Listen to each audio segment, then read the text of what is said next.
2 सितंबर सन 1994 को मसूरी में शहीद हुए 6 राज्य आंदोलनकारियों को मुख्यमंत्री पुष्कर सिंह धामी ने श्रद्धा सुमन अर्पित किए। इस अवसर पर केंद्रीय राज्य मंत्री अजय भट्ट, कैबिनेट मंत्री गणेश जोशी भी मौजूद रहे। तो वहीं शहीदों को श्रद्धांजलि अर्पित करते हुए मुख्यमंत्री ने कहा कि वह स्वयं एक आंदोलनकारी रहे हैं और उनके दर्द को भली भांति जानते हैं। उन्होंने कहा कि वह सक्रिय राज्य आंदोलनकारियों के चिन्हीकरण को लेकर दिशा निर्देश जारी कर चुके हैं और 31 सितंबर तक राज्य आंदोलनकारियों का चिन्हीकरण कर दिया जाएगा। इसी दौरान शिफन कोड से बेघर हुए लोगों ने मुख्यमंत्री को एक ज्ञापन भी प्रेषित किया, जिसमें मांग की गई कि शिफन कोड के निवासियों को शीघ्र आवास मुहैया कराया जाए। वहीं सीएम पुष्कर सिंह धामी ने कहा कि वे शीघ्र शिफन कोड के निवासियों को मांगों को पूरा करने के लिए और बेघर हुए लोगों के लिए योजना बनाएंगे। मसूरी से अजीत कुमार सिंह की रिपोर्ट। अपने शहीदों के ऋण से कभी उऋण हो ही नहीं सकते और प्रभु से प्रार्थना है जब तक हमारी सांसें रहें तब तक हम हमेशा श्रद्धांजलि में इसी तरह से आते रहें और जो शहीदों का संकल्प था, जिस वजह से उन्होंने शहादत दी, उसको पूरा करने में तन मन धन हम लगा सकें और अपने को न्यौछावर कर सकें। जितनी भी श्रद्धांजलि दें हम उतनी कम है। सर पर्यटन और रक्षा आपके पास है, काफ़ी जिम्मेदारी होगी, किस तरीके से देख रहे हैं सर उत्तराखंड के परिप्रेक्ष्य में अगर बात कर ली जाए? पर्यटन के मामले में मैंने मसूरी के भी कुछ प्रोजेक्ट रखे हैं। अभी देखिए क्या होता है। माननीय मुख्यमंत्री जी प्रपोजल भेजने वाले हैं। जब तक वो प्रपोजल आते नहीं हैं हम लोग उस काम को कर नहीं देते हैं, कहना उचित नहीं है। मेरे दिमाग में बहुत सारी बातें हैं, मेरी डिस्कशन माननीय मुख्यमंत्री जी से हुई है। तो पूरे उत्तराखंड को हम समग्र दृष्टि से देखते हुए सारे प्रपोजल मंगा के अतिशीघ्र कोई ऐसा अच्छा काम यहाँ पर होगा वो दिखाई देगा। और ये पर्यटन प्रदेश है हमारा, आप सब जानते हैं, देवभूमि कहा जाता है।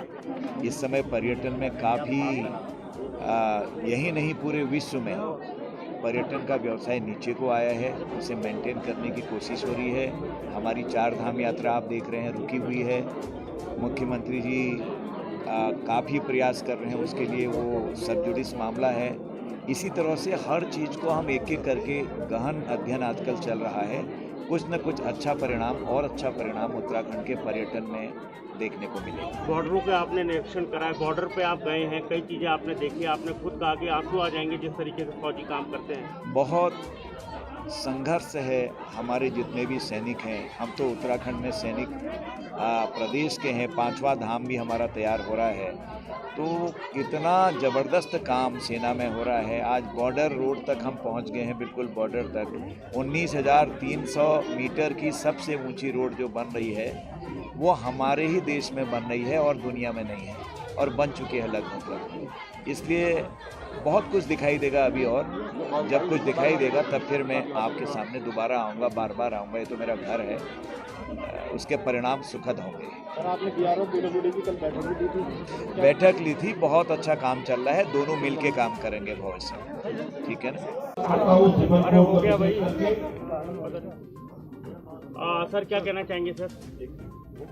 आज हम मसूरी गोलीकांड के हमारे सभी शहीदों को नमन करते हैं और निश्चित रूप से उन शहीदों के सपनों के अनुरूप उत्तराखंड राज्य का निर्माण करने के लिए हम संकल्पबद्ध हैं। हम उस दिशा में बढ़ेंगे, उस दिशा में आगे कदम बढ़ाएंगे और जो भी हमारे आंदोलनकारी भाई हैं उनकी जो भावनाएं हैं उसके लिए हमने कुछ फैसले भी लिए हैं सरकार ने। क्योंकि जैसे हम चिन्हीकरण की तिथि को आगे बढ़ा रहे हैं, इसी प्रकार से जो पेंशन है उस पेंशन को भी उनके आश्रितों को, पति या पत्नी, उनको भी आगे कंटिन्यू करेंगे उनकी मृत्यु के पश्चात भी। इसी प्रकार से जो हमारे उद्योग धंधे हैं, उद्योग धंधों में भी उनको प्राथमिकता के आधार पर रोजगार देने की व्यवस्था करेंगे। अभी तक राजकीय जो हमारे कॉलेज हैं, राजकीय अस्पताल हैं, उन अस्पतालों में ही अभी तक मुफ्त इलाज की उनके लिए सुविधा थी। इस सुविधा को हम मेडिकल कॉलेज में भी करेंगे और समय समय पर जो जरूरी होगा उसको हम लोग आगे करेंगे। आंदोलनकारियों को तोहफा दिया है सर आपने, 31 दिसंबर तक उनका चिन्हीकरण होगा। हाँ, निश्चित रूप से 31 दिसंबर तक जो चिन्हीकरण 2018 में बंद हो गया था उसको पुनः शुरू करेंगे, क्योंकि चिन्हीकरण जो है एक हमारे उत्तराखंड आंदोलनकारियों का सम्मान है, इसलिए जो छूट गए हैं, जो रह गए हैं, उनको भी जो है सर सिपन कोर्ट को लेकर आज भी लोग प्रदर्शन कर रहे हैं, इसके बारे में सिपन कोर्ट के बारे में बात हो गई है, उसके लिए हम समाधान निकालेंगे, उसका रास्ता निकालेंगे, रोपवे भी बनेगा और सिपन के लोगों का पुनर्वास भी होगा। मसूरी देहरादून मार्ग में लगातार भूस्खलन हो रहा है, कहीं ना कहीं बहुत ज़्यादा दिक्कत। उसके लिए अभी हमने पूरी टीम बुलाई हुई है। मैं यहाँ से जाने के बाद वहाँ पर स्थलीय निरीक्षण करूँगा। सभी PWD विभाग के सभी अभियंताओं को, सभी उनके अधिकारियों को वहाँ पर बुलाया है और उसमें देखेंगे कि वो बार बार क्यों भूस्खलन होता है, कैसे उसका ट्रीटमेंट हो सकता है। सेटलमेंट की बहुत ज़्यादा मांग उठ रही है, उसकी प्रक्रिया को चालू कर